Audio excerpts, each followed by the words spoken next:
materi tentang narkoba dan narkotika dalam perspektif Islam. Next slide, Kak. Iya. Anggota kami terdiri dari Anissa Wadania, Dia Damayanti, dan saya sendiri Olivia Nafisa Maharani. Oke. Pembahasan pertama, saya akan menjelaskan tentang apa itu narkoba dan narkotika. Narkoba adalah singkatan dari narkotika, psikotropika, dan bahan adiktif lainnya. Istilah ini digunakan untuk menyebut semua zat atau obat yang dapat mempengaruhi kondisi kejiwaan dan kesadaran seseorang serta dapat menimbulkan ketergantungan. Sedangkan narkotika, menurut Undang-Undang Nomor 35 Tahun 2009, narkotika merupakan zat atau obat yang berasal dari tanaman atau bukan tanaman, baik sintetis maupun semi-sintetis, yang dapat menyebabkan penurunan atau perubahan kesadaran, hilangnya rasa, mengurangi sampai menghilangkan rasa nyeri, dan juga dapat menimbulkan ketergantungan. Next. Terdapat beberapa perbedaan antara narkoba dan narkotika. Yang pertama itu dari zatnya. Narkoba mencakup beberapa zat yang menyebabkan ketergantungan, sedangkan narkotika hanya mencakup satu zat saja yang dapat mempengaruhi sistem saraf. Contoh narkoba yaitu ada alkohol, ganja, sabu-sabu, lem aibon, dan ekstasi. Sedangkan narkotika contohnya adalah ganja, heroin, dan morfin. Untuk kegunaannya, narkoba bisa disalahgunakan sebagian untuk medis dan sebagian tidak bisa digunakan sama sekali.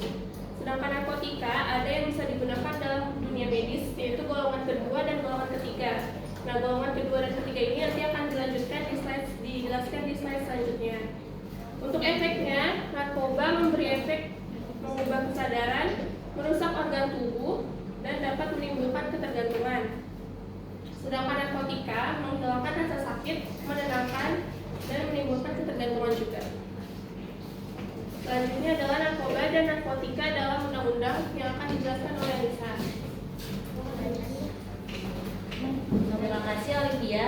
Baik, di sini saya akan menjelaskan materi tentang narkoba dan narkotika dalam undang-undang. Menurut Undang-Undang Nomor 35 Tahun 2009 tentang narkotika, narkotika terbagi menjadi 3 golongan. Golongan pertama tidak digunakan untuk pengobatan. Contohnya ada heroin, kokain, ganja. Golongan kedua yaitu bisa digunakan untuk pengobatan tetapi dengan pengawasan yang ketat. Contohnya ada morfin dan metpetidin. Sedangkan golongan ketiga umumnya digunakan untuk pengobatan. Contohnya ada kodein. Selanjutnya yaitu larangan dan sanksi. Dalam Undang-Undang Narkotika ada larangan tegas bagi siapapun yang terlibat dalam narkotika. Beberapa larangan yang dimaksud antara lain adalah 1.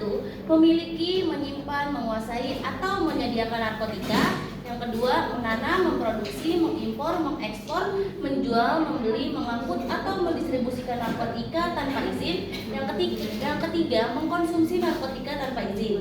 Semua perbuatan tersebut melanggar hukum dan dapat dikenakan sanksi yang berat. Contoh sanksinya yaitu kalau seseorang memiliki narkotika golongan 1 tanpa izin, ia dapat dipidana minimal 4 tahun dan maksimal 12 tahun serta denda hingga 8 miliar rupiah. Next slide. Penanganan terhadap pengguna narkoba.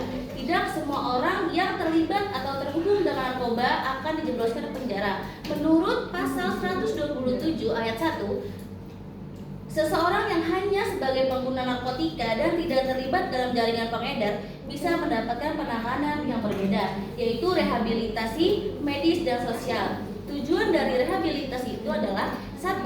Untuk memulihkan kondisi fisik dan mental pengguna. Yang kedua, memberi kesempatan untuk kembali ke masyarakat dengan sehat dan produktif. Yang ketiga, mencegah pengguna menjadi pelaku kejahatan narkoba yang lebih besar.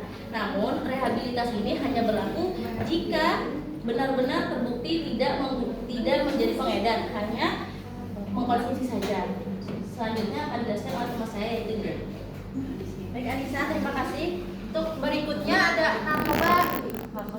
narkotika dalam perspektif Islam. Nah, dalam perspektif Islam, narkoba itu dilarang ya, atau haram, dilarang keras karena dapat merusak akal. Islam itu sangat akan pentingnya menjaga 5 hal pokok dalam hidup, yaitu maqasid syariah, yaitu agama, jiwa, akal, keturunan, dan harta. Penggunaan narkoba secara langsung merusak setidaknya 3 dari 5 unsur ini, yaitu akal, jiwa, dan harta. Adapun dalil Al-Quran yang menjelaskan tentang narkoba ada di surat Al-Baqarah ayat 195.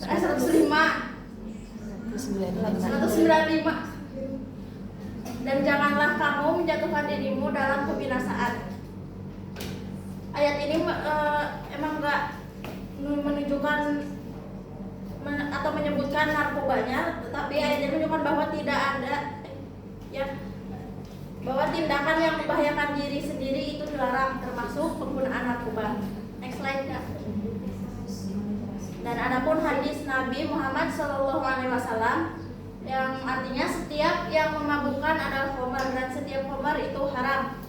Hadis ini menjadi dasar yang kuat bahwa narkoba termasuk benda haram baik sedikit maupun banyak, karena dampaknya itu dapat merusak akal, merusak kesehatan tubuh, kehidupan sosial dan moral.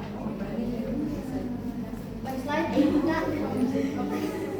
Nah, namun kesimpulannya itu dalam pandangan Islam, narkoba termasuk dalam kategori barang haram karena mengandung unsur yang memabukkan, merusak akal, dan membahayakan tubuh. Islam sangat menekan pentingnya menjaga 5 hal pokok. Salah satunya adalah menjaga akal dan jiwa. Oleh karena itu, penggunaan narkotika tanpa alasan medis yang sah itu dilarang. Kemudian ada next slide, Kak. Nah, kita jawab. Ada yang mau bertanya? Saya mau bertanya. Oke. Oke, nama saya Wilda. Ingin bertanya di sini mengapa narkoba dan narkotika itu dianggap haram dalam Islam? Apa dasar hukumnya? Oke. Kemudian yang tentang dulu pertanyaannya. Ada yang pertanyaan kedua? Siapa namanya? Ya, nama saya Sri Wahyuni, mau menanyakan bagaimana pandangan Islam dalam penggunaan narkoba dan narkotika dari secara medis atau non medis. Jangan dulu ya. Oke. Coba jawab pertanyaannya dari Pak Wilda ya. Tadi pertanyaannya itu mengapa narkoba dan narkotika dianggap haram dalam Islam, apa dasar hukumnya? Jadi narkoba dan narkotika dianggap haram itu karena termasuk zat yang memabukkan dan merusak akal. Dasarnya antara lain ada di surat Al-Maidah yang artinya itu, wahai orang-orang beriman, sesungguhnya meminum khamar, berjudi, berkorban untuk berhala, dan mengundi nasib adalah panah.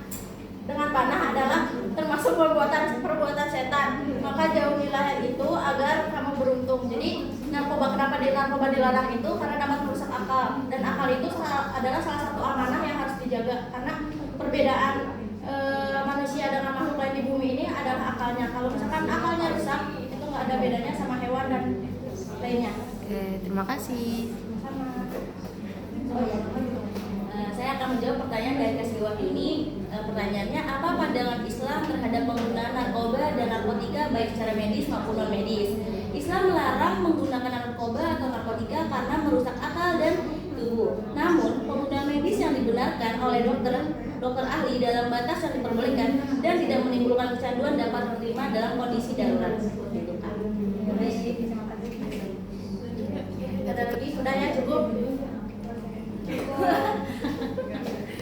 Next, oke. Oke, sekian presentasi kita hari ini. Semoga ilmu yang disampaikan dapat bermanfaat. Amin.